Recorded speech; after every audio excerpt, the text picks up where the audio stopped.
Et salut tout le monde, c'est Alexis, j'espère que vous allez bien. Et ça y est, on y est enfin pour ma première interview. Donc je tiens tout d'abord à remercier Arnaud Clément, sans qui ça n'aurait jamais été possible. C'est quelqu'un de super sympa, super abordable, il m'a mis à l'aise tout de suite et franchement je le remercie beaucoup. Je remercie également Anto qui est derrière la caméra et qui nous a filmé. Pour l'interview, la qualité sonore ça sera pas la meilleure. On était dans un endroit qui était malheureusement assez bruyant, mais on n'avait pas d'autre solution, donc j'espère quand même que ça va vous plaire et je vous laisse regarder la vidéo sans plus attendre. Bonjour Monsieur Clément. Alexis, salut. Ça me fait très, très plaisir, c'est un honneur de vous avoir. Donc aujourd'hui on va parler de beaucoup de choses et on va commencer avec votre carrière. Vous avez arrêté en 2012, vous avez fait une très belle carrière, notamment finaliste dans un grand chelem, c'est Australia Open en 2001. Même année vous gagnez la Coupe Davis. Et je voulais savoir si vous devez retenir qu'un souvenir de cette carrière. Cette année-là, ouais, ça sera la Coupe Davis. Ça sera la Coupe Davis 2000. Même si j'ai pas joué parce que j'étais remplaçant. Oui, je sais, mais vous êtes. Mais ouais, le souvenir était incroyable parce qu'il y a eu toute la saison jouée à l'extérieur. C'était une apothéose en Australie sur le gazon. Avec votre saison. Ouais, c'était des souvenirs incroyables avec les copains. On en reparle toujours. C'est le 10e mondial, même je crois. C'était. Ouais. Mais voilà, ça c'était vraiment. Mon cas dans ma carrière personnelle, mais après cette victoire de Coupe Davis c'est également incroyable au point de vue collectif. Ouais, c'est ça, c'est une émotion partagée avec votre copain. Quelle soirée le soir. Ah ouais, vous êtes éclaté. Ah, c'était la plus belle. Et du coup, comment s'est passé votre passage du monde professionnel au monde, on va dire, plus amateur? Après, vous avez continué notamment en compte par équipe, je crois. Ouais. Moi, j'ai toujours été un amoureux du tennis, en fait. Ouais. J'ai toujours aimé jouer, et puis c'est pas parce que j'ai arrêté d'être professionnel, à un moment donné, que j'allais ranger les raquettes à jamais. Donc, au contraire, toujours plaisir de jouer régulièrement avec des copains, et puis de jouer les matchs par équipe, et puis les plus 35 ans. Vous avez remporté une audition, je crois, d'ailleurs. L'année dernière. Par équipe encore. Par équipe, ouais.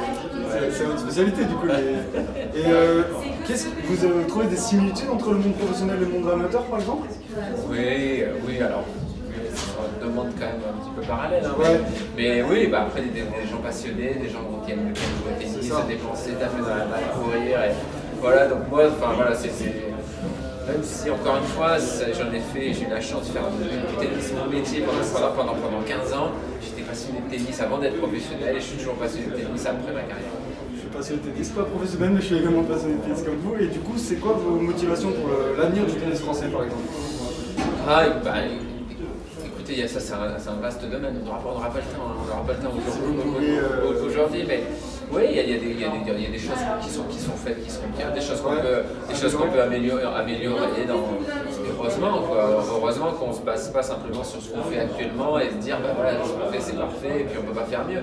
Donc voilà, moi j'essaye de m'impliquer aussi dans le milieu comme bénévole et on va voir, on a des idées, il y a d'autres idées il y a deux camps, mais voilà, ça peut être riche justement d'avancer ces échanges. Comment on peut expliquer une aussi longue attente pour gagner un grand chelem 83 et même un Masters 1000 2014 avec Joe Wolf? Depuis, c'est presque rien pour les Français. Ouais, alors on va relativiser un petit peu parce qu'il y a eu quand même des bons résultats. Oui, on a vraiment eu des demi-finales en grand chelem, les quarts, souvent on était quand même présents. Ce qui nous manque à chaque fois, c'est la dernière ou les deux dernières marches. C'est ça, c'est le match les plus grands.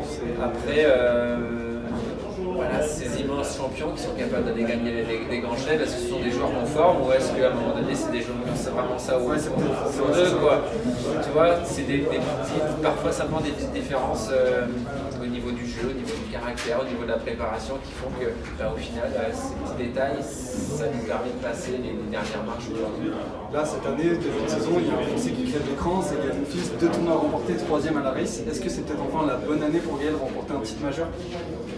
Alors ça sera toujours une même difficulté, ces dernières étapes justement en grand chelem. Parce que voilà, d'abord Gaël a déjà gagné Rotterdam l'année dernière, notamment Gaël on le voit régulièrement en deuxième semaine sur les grands chelems, aller en quart, et après voilà, il y a ce gap-là quand on est amené pour gagner un grand chelem à devoir battre un Federer, un Nadal, un Djokovic ou un autre top 10. Voilà, c'est ça, ils sont capables, ils l'ont fait déjà par le passé, même en grand chelem de battre les tout meilleurs, ce top 3, ce top 4 quand il y avait encore Murray.